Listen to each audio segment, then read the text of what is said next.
Hello बच्चों, मैं स्मिता बिजलवान स्वागत करती हूँ आपका आईसीटी वर्चुअल क्लासरूम में। आशा करती हूँ आप सभी स्वस्थ होंगे और अच्छे से अपनी पढ़ाई कर रहे होंगे।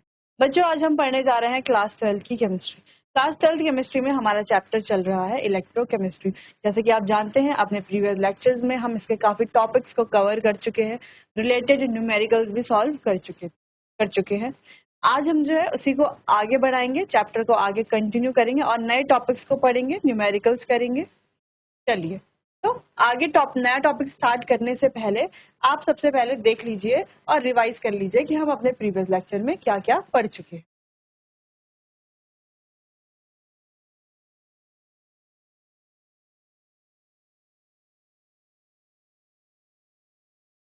गैल्वेनिक सेल और इलेक्ट्रोलिटिक सेल क्या होती है, दोनों में क्या डिफरेंस है, ये हमने अच्छे से समझ लिया था बच्चों। ये आपको ध्यान भी रखना है। Salt bridge, cell potential, electrode potential, half cell, reference electrode, EMF of a cell, numerical difference between cell potential and EMF, measurement of electrode potential, she यानी कि स्टैंडर्ड हाइड्रोजन इलेक्ट्रोड, जिससे हम सिर्फ एक हाफ सेल का major कर सकते हैं ई से। ठीक, standard hydrogen electrode, gives free energy, feasibility of a reaction, Nernst equation for a cell, कैसे यूज किया जाएगा नर्न्स इक्वेशन को, ये भी हम पढ़ चुके हैं। साथ ही इक्विलिब्रियम कांस्टेंट क्या है, गिव्स फ्री एनर्जी कैसे निकालते हैं हम नर्न्स इक्वेशन से, रेजिस्टेंस क्या है, कंडक्टिविटी क्या है, कंडक्टर्स क्या है, मेटालिक कंडक्टर्स क्या है, इलेक्ट्रोलिटिक कंडक्टर्स क्या है, रेजिस्टेंस क्या है, कंडक्टेंस क्या है, स्पेसिफिक कंडक्टेंस यानी कि कापा कंडक्टिविटी जिसे कहा जाता है वो क्या होता है, मोलर कंडक्टिविटी क्या है, तो क्या फॉर्मूला है, इक्विवेलेंट कंडक्टिविटी क्या है, क्या फॉर्मूला है, और इससे रिलेटेड कुछ क्वेश्चंस भी हमने सॉल्व किए। चलिए, तो इसी क्वेश्चंस को आगे कंटिन्यू करते हैं। एक न्यूमेरिकल हमारे पास यहाँ पर है, इस न्यूमेरिकल को हमने सॉल्व करना है। तो ये आप खुद से कीजिए, क्योंकि इससे रिलेटेड कई सारे न्यूमेरिकल्स हम अपने प्रीवियस लेक्चर में भी कर चुके हैं, जहां पर कुछ न्यूमेरिकल्स हमने सॉल्व किए थे। तो ये भी वैसा ही कुछ है। ठीक है, the resistance of 0.5 M solution of an electrolyte, resistance दे रखा है इलेक्ट्रोलाइट का कितना, 50 ओम। ठीक है, तो रेजिस्टेंस आपको लिख लेना है यहाँ पर, रेजिस्टेंस कितना है, 50 ohm. If the electrode in the cell are 2.2 centimetre apart, यानी कि लेंथ दी हुई है बच्चों यहाँ पर 2.2 centimetre apart, and have an area of, देखो यहाँ पर दे रखी है लेंथ और यहाँ पर दे रखा है एरिया, एरिया कितना है 4.4 centimetre square. Then the molar conductivity, अच्छा मोलैरिटी भी गिवन है हमें, मोलैरिटी दी हुई है 0.5 एम। ठीक है, और मोलर कंडक्टिविटी यानी कि लैम्डा एम हमें यहाँ पर फाइंड करना है बच्चों। सिंपल सा लैम्डा एम का फॉर्मूला क्या होता है, के इंटू 1000 अपॉन मोलैरिटी। उसके लिए के यानी कि कापा पहले हमें फाइंड करना पड़ेगा। सिंपल सा क्वेश्चन दे रखा है हमें यहाँ पर कि रेजिस्टेंस दिया हुआ है, लेंथ दी हुई है, एरिया दी हुई है, हमें बताना है कि मोलर कंडक्टिविटी क्या है इस सॉल्यूशन की, जो है सॉल्यूशन यहाँ पर दिया हुआ है। तो मोलर कंडक्टिविटी का फॉर्मूला क्या होता है, lambda M is equals to K into 1000 upon molarity. ठीक है, ये फॉर्मूला होता है। अब इस फॉर्मूले के लिए हमें मोलैरिटी पता है, 1000 पता है, कापा यानी कि के की वैल्यू चाहिए। तो कापा कैसे निकालते, K is equals to G into cell constant, ये होता है हमारा दूसरा फॉर्मूला, यानी कि कापा निकालने का फॉर्मूला। जहां पर जी क्या होता है बच्चों, जी होता है 1/r, और सेल कांस्टेंट क्या होता है, सेल कांस्टेंट होता है L/A। तो कापा की वैल्यू हम आसानी से निकाल सकते हैं। कापा की वैल्यू निकालने के बाद उस वैल्यू को पुट करना है मोलर कंडक्टिविटी के फॉर्मूले में, सिंपल हमारा मोलर कंडक्टिविटी निकल जाएगी। ठीक, लेकिन यहाँ पर छोटा सा एक ट्विस्ट है। अब वो क्या है, पहले आप खुद से सॉल्व करके देखिए, फिर आपको जब आप सॉल्व करेंगे तो आपको पता चलेगा, फिर मैं ये क्वेश्चन आपको सॉल्व कराऊंगी, पहले आप खुद से कीजिए।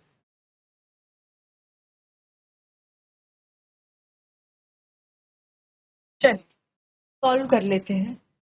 देखो, kappa is equals to 1/r into L/A। Kappa is equals to 1/r कितना है 50 ओम इंटू लेंथ कितनी है बच्चों, देखो 2.2 और एरिया है 4.4, लेंथ है 2.2, एरिया है 4.4, पॉइंट से पॉइंट कैंसल, 22 1 जा 22 2 जा, कापा की वैल्यू आ गई 1/100, ठीक है, ओम इनवर्स, ठीक, कापा की वैल्यू आ गई।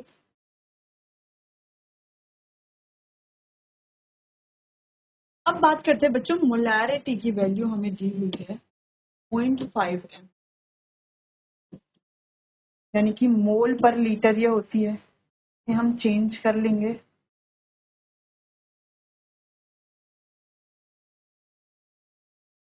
ठीक, में हम चेंज कर लेंगे। अब इस वैल्यू को पुट कर लेंगे हम फॉर्मूले में, lambda m is equals to k into 1000 upon molarity.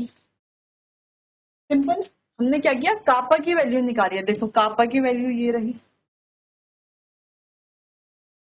ठीक है, ये रही कापा की वैल्यू, फिर m हमने चेंज कर दिया, ठीक, क्योंकि यहाँ पर सारी वैल्यूज इसी में ही है, इज इक्वल्स टू कापा की वैल्यू है 1/100 इंटू 1000 अपॉन मोलैरिटी है 0.5 इंटू 10⁻³ सॉल्व कर लेंगे बच्चों, पॉइंट हटा, 0 बढ़ा, 2 0 2 0 कैंसिल, 5 2 जा, ये हो गया 20, ऊपर जा करके हो गई 10⁻³ या हम इसको लिख सकते हैं, लैम्डा m की वैल्यू लिख सकते हैं बच्चों 2 इंटू 10⁻⁴, ये आ गई हमारी लैम्डा m की, यानी कि मोलर कंडक्टिविटी की।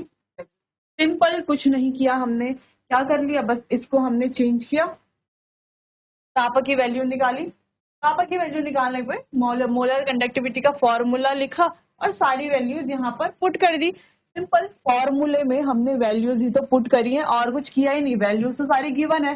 तो क्वेश्चन जितना बड़ा, अगर इतना बड़ा क्वेश्चन आपको दिख रहा है, कितना बड़ा क्वेश्चन है, क्वेश्चन को देख के घबराना नहीं है, पहले क्वेश्चन को रीड करना है 2-3 बार, ठीक है, जब आप क्वेश्चन को रीड करोगे तो आपको पता चलेगा कि सारी वैल्यूज तो क्वेश्चन में गिवन है, यानी कि पूरा आंसर तो क्वेश्चन में ही है, वैल्यू सारी गिवन है, फॉर्मूला आपको याद करना ही पड़ेगा, उसका कोई शॉर्टकट नहीं है, तो फॉर्मूला आप याद कीजिए, वैल्यूज यहाँ पर गिवन रहती हैं क्वेश्चन में, वैल्यूज आपको देखनी है कौन सा फॉर्मूला लगेगा, इस तरीके से आपको सॉल्व करना है, ठीक। अब जैसे ये क्वेश्चन था तो इतना बड़ा ये क्वेश्चन दिखाई दे रहा है, लेकिन हमने सिंपली इसको इस फॉर्मूले से सॉल्व कर लेना था, ठीक, यहाँ पर दो K1 K2 दिए हुए हैं, K2 की वैल्यू हमें निकालनी थी, सेकंड कापा की वैल्यू निकालनी थी, सिंपली हमने K2 की वैल्यू निकाल दी, K2 की वैल्यू निकालने के बाद फॉर्मूले में वैल्यू पुट करी, सॉल्व हो गया, इतना इजी था। सेम ये वाला क्वेश्चन भी, इतना बड़ा ये क्वेश्चन दिख रहा है, लेकिन सिंपल ही तो क्वेश्चन था, कुछ था ही नहीं क्वेश्चन में, ठीक। चलो तो एक बार आप इसको देख लो बच्चों,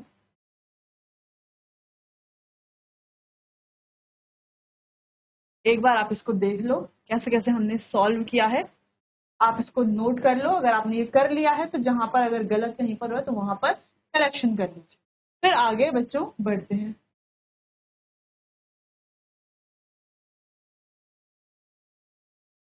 चलिए अब आगे बढ़ते हैं अपने अगले टॉपिक, वो है इलेक्ट्रोलिटिक सेल एंड इलेक्ट्रोलिसिस। अब इलेक्ट्रोलिटिक सेल क्या होता है, इलेक्ट्रोलिटिक सेल के बारे में हम स्टार्टिंग में पढ़ चुके हैं बच्चे, जहां पर हमने गैल्वेनिक सेल और इलेक्ट्रोलिटिक सेल पढ़ा था। क्या पढ़ा था कि जो इलेक्ट्रोलिटिक सेल है ये इलेक्ट्रिकल एनर्जी को कन्वर्ट करता है केमिकल एनर्जी में, और ये जो प्रोसेस है जैसे ये कन्वर्ट करता है इसे क्या कहा जाता है, इलेक्ट्रोलिसिस कहा जाता है। सिंपल, हमने कहा कि ये क्या करता है, इलेक्ट्रिकल एनर्जी को केमिकल एनर्जी में कन्वर्ट करता है, ये जो प्रोसेस है इसी को इलेक्ट्रोलिसिस कहा जा रहा है। अच्छा, ये जो इलेक्ट्रोलिसिस की जो ये प्रोसेस है ये कैसी प्रोसेस होगी, स्पॉन्टेनियस होगी या नॉन स्पॉन्टेनियस होगी।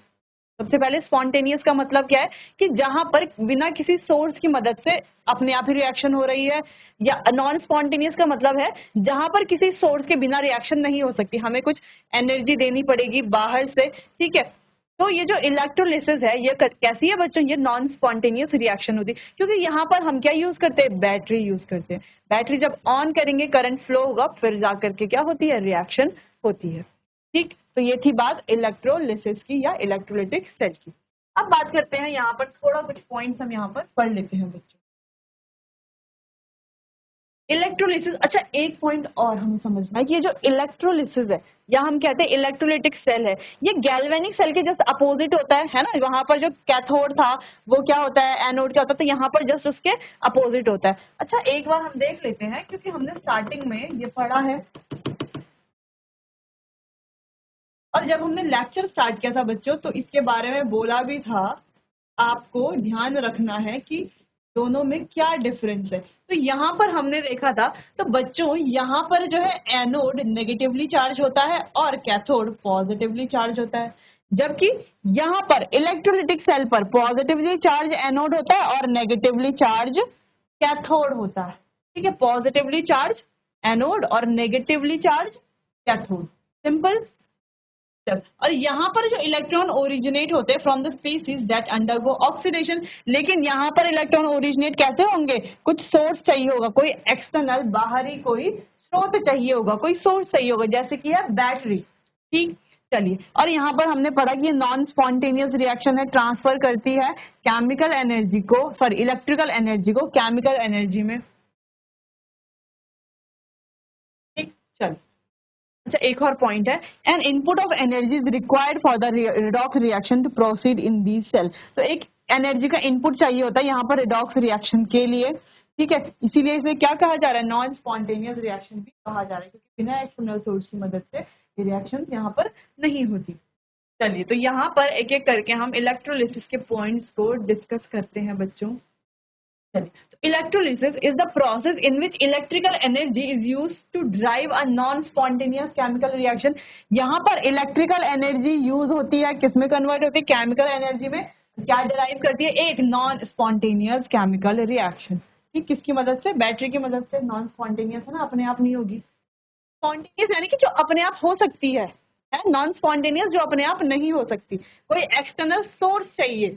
ठीक, An electrolytic cell is an apparatus for carrying out electrolysis। और electrolytic cell ही एक apparatus है हमारा, जिससे क्या होता है, हम क्या कर सकते हैं, इलेक्ट्रोलिसिस कर सकते हैं। Processes of an electrolytic cell are the reversed dose in the galvanic cell। अब इलेक्ट्रोलिटिक सेल की जो प्रोसेस होती हैं वो किसके रिवर्स होती है, गैल्वेनिक सेल के रिवर्स होती है, उल्टी होती है गैल्वेनिक सेल के। ठीक, जो कि हम पढ़ चुके हैं। Electrolysis process is use in manufacture of, अच्छा ये किस किस चीज में यूज किया जाता है, manufacture of Cl2 and NaOH। Electro refining में उपयोग किया जाता है, इलेक्ट्रोप्लेटिंग में उपयोग किया जाता है। अब बच्चों ये जो इसकी एप्लीकेशन है ये हम एक एक करके पढ़ेंगे बाद में। और इलेक्ट्रोलिसिस ऑफ वाटर, वाटर का इलेक्ट्रोलिसिस करने के लिए भी इसके प्रोसेस यूज किया जाता है। ठीक है, तो कहाँ कहाँ यूज किया जाता है, manufacture of Cl2 and NaOH, sodium hydroxide. Electro refining में यूज किया जाता है, इलेक्ट्रोप्लेटिंग में, इलेक्ट्रोलिसिस ऑफ वाटर के इलेक्ट्रोलिसिस में भी किया जाता है, और भी बहुत सारे एप्लीकेशन है और भी बहुत सारे यूजेस हैं इसके। तो ये चारों पांचों पॉइंट आपको नोट कर लेने हैं अच्छे से अपनी कॉपी में। चलिए बच्चों, तो नोट कीजिए, फिर आगे बढ़ते हैं।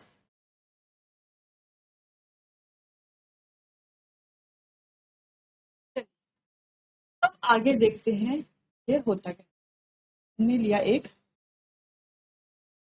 बीकर, उसमें लिया हमने 2 इलेक्ट्रोड्स। ठीक है, और बीकर में लिया हमने कोई इलेक्ट्रोलिटिक सॉल्यूशन। बीकर में क्या लिया है, इलेक्ट्रोलिटिक सॉल्यूशन। इलेक्ट्रोलिटिक सॉल्यूशन यानी कि जो आयंस में ब्रेक होता है बच्चों। हमने पीछे भी जब चैप्टर पढ़ा है तो वहां पर अच्छे से पढ़ लिया था कि इलेक्ट्रोलिटिक सॉल्यूशन क्या है, क्लास 11th में हम पढ़ते हैं इसको। ठीक, इलेक्ट्रोलिटिक सॉल्यूशन जो आयंस में ब्रेक होता है, जैसे हम यहाँ पर ले लेते हैं बच्चों मॉल्टन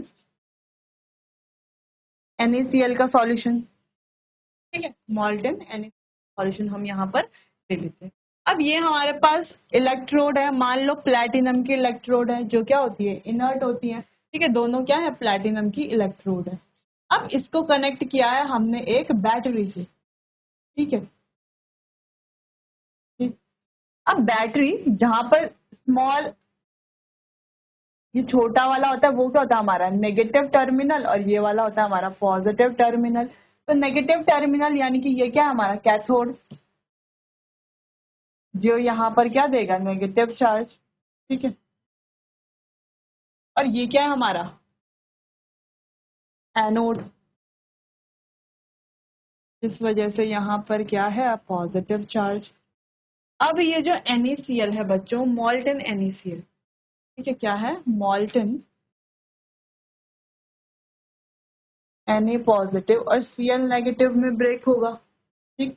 अब यहाँ पर नेगेटिव पॉजिटिव को अट्रैक्ट करेगा, पॉजिटिव नेगेटिव को अट्रैक्ट करेगा, तो Na पॉजिटिव जाएगा इसके साथ यहाँ पर डिपॉजिट होगा, ये जाएगा यहाँ पर इसके साथ डिपॉजिट होगा, सिंपल। तो जब ये डिपॉजिट होंगे बच्चों तो रिएक्शन क्या बनेगी एट कैथोड, कैथोड में क्या रिएक्शन बनेगी, बेसिकली कैथोड में क्या होता है रिडक्शन होता है, क्या इसकी रिएक्शन बनेगी Na positive plus 1 electron negative give Na solid, ठीक। अब बात करते हैं एट एनोड, जहां पर हो रहा है ऑक्सीडेशन, ठीक। एनोड में क्या हो रहा है ऑक्सीडेशन हो रहा है बच्चों।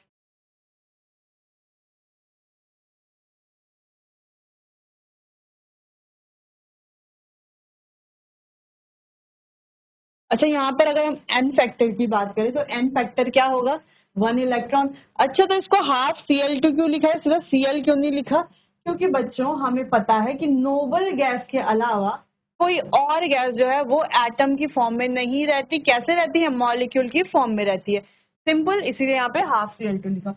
इस तरीके से रिएक्शन हमारी नेट सेल रिएक्शन बन जाती है, Na positive plus Cl negative give Na solid plus gases में है हाफ Cl2, ठीक।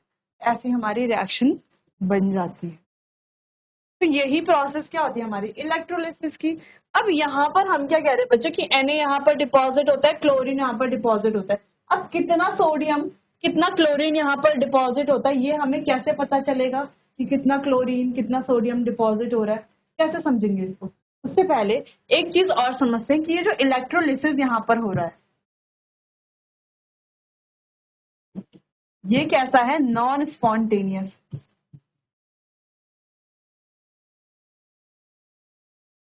Non spontaneous.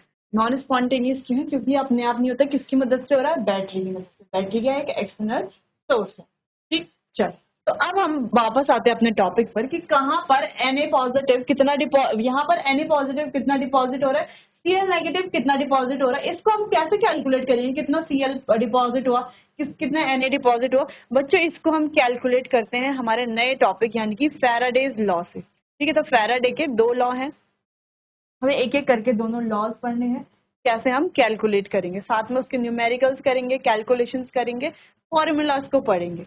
चलिए, तो उससे पहले आपको कर लेना है ये नोट। अच्छा, चलिए नोट कीजिए बच्चों।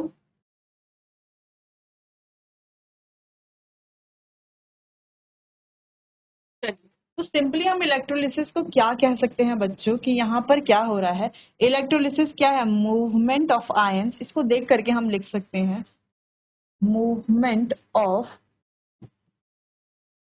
Ions of an electrolyte towards their respective, कहाँ पर मूवमेंट हो रही इनके इलेक्ट्रोड पर, electrode to their subsequent oxidation and reduction,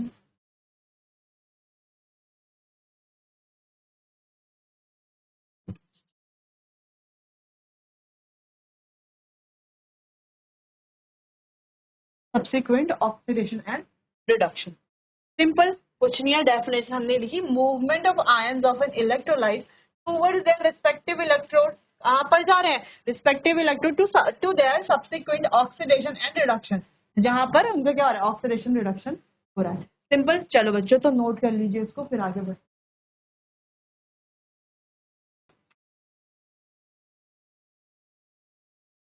चलिए बच्चों, तो इलेक्ट्रोलिसिस और इलेक्ट्रोलिटिक सेल, ये टॉपिक जो है हमारा बहुत इंपॉर्टेंट टॉपिक था, ये हमारा यहीं पर होता है फिनिश। इसके बाद जो है सबसे इंपॉर्टेंट टॉपिक आ जाता है, वो है फैराडेज लॉ, जिसको हम पढ़ेंगे अपने आने वाले अगले सेशन में। चलिए, तो मिलते हैं अपने आने वाले अगले सेशन में, तब तक के लिए आपका बहुत बहुत धन्यवाद।